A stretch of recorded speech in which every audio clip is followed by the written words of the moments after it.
Okay, so we're going to talk here a minute about falconry gloves and a little bit of basic care and maintenance. So here at Wind River Raptors, we use these for education birds quite a lot. Several of our birds are fully flighted and they fly. I'm also a falconer, so I fly my birds.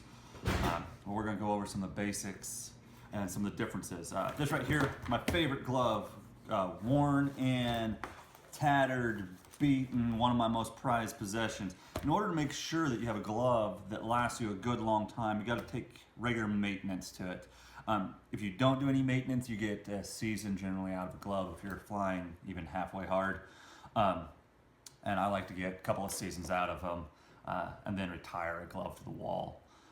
So this right here, one of the important things is use a scrub brush and scrub all these little cracks, because we're always holding pieces of meat and such like that. So get in there with something and get a nice little scrub in and out of all these cracks to ensure that we don't have any blood or anything like that. It is going to be stuck to the glove and create a place of bacterial growth that could then damage our actual birds. So that's something that is really, really important, is get in there with a good little brush. So I'm gonna go do that with this glove, so you'll be able to see what we're dealing with afterwards. Okay, we've now had a good solid scrubbing of this glove. You can see it's pretty wet now. These are what I use. I like to use a toothbrush that I go in with a sharp pair of scissors or a razor blade and cut the bristles down so that they're really, really stiff right here. That gives you the opportunity to really get in good to these tight spots and really get them well scrubbed. And then a regular green pad just to scrub the overall surface to try to make sure you get everything off using a mild detergent. So good, solid, worn out glove that's now been cleaned. What I like to use on my gloves is leather honey. You can get this from any of the big box stores online. I'm sure there are many other products out there that are also very, very suitable.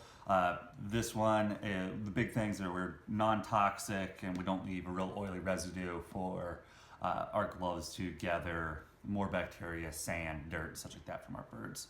So I like to use leather honey.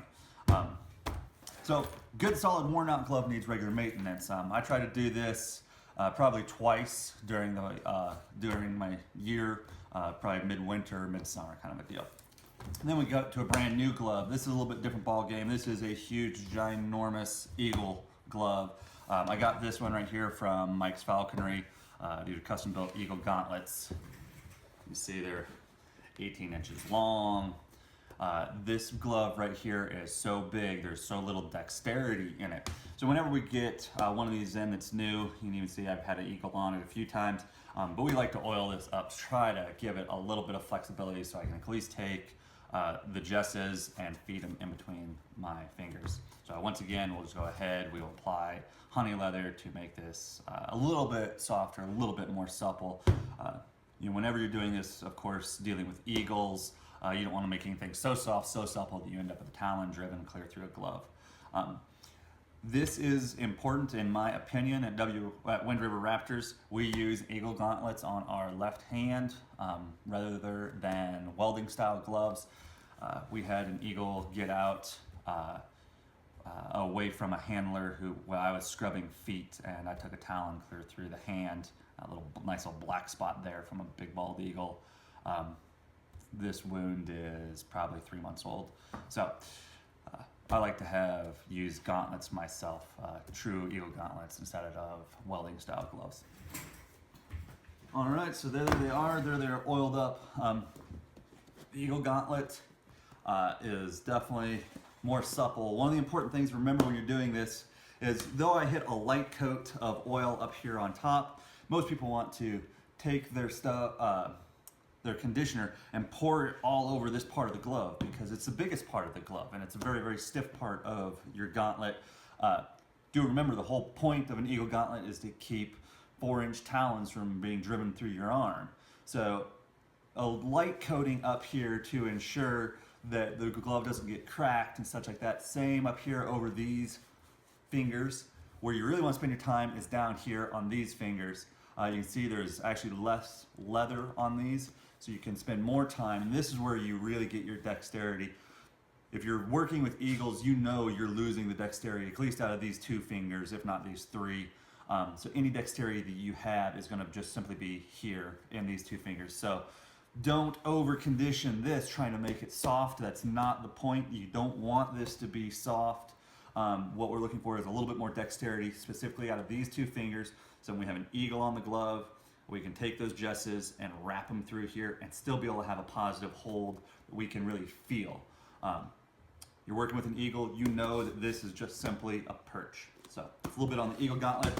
You can see this, like I said, this glove right here, one of my favorite gloves, oiled up nicely. You know, this is a gorgeous glove. It's one of the favorite gloves I've ever had. This is in its second year running red tail hawk on this glove right here, and kind of a big aggressive red tail that is kind of hard on gloves, notoriously hard on gloves. And she's doing really, really well. Gloves held up 2 years. This will be its last season before it gets retired and hung on the wall. So you can tell though, a little bit of conditioner darkens up the leather, of course. Don't be surprised by that. Anything you put conditioner on is going to darken it up. With a red tail, you're not quite as worried or concerned about the safety of driving through a red tail gauntlet already. So we went ahead and conditioned all this, and you see I have a tremendous amount of dexterity with this glove by comparison to the Eagle Gauntlet. So there's a brief little bit of information for fellow rehabilitators out there, and maybe the Apprentice Falconer, of how to do some regular care and maintenance of a few pieces of equipment that you've spent a tremendous amount of money on. You know, just for those that are uninformed out there or don't know, these are both, this is a Western sporting glove. This is about an $80 red tail gauntlet, I think 15 inches, as where this is an 18-inch Eagle Gauntlet from Mike's Falconry. This is a $240 glove. Tremendously more leather, both in thickness as well as overall length. This is obviously built for a very, very different purpose. You'd never care to put a red tail on that, so, or anything smaller than a large eagle. So there it is. Hope that helps.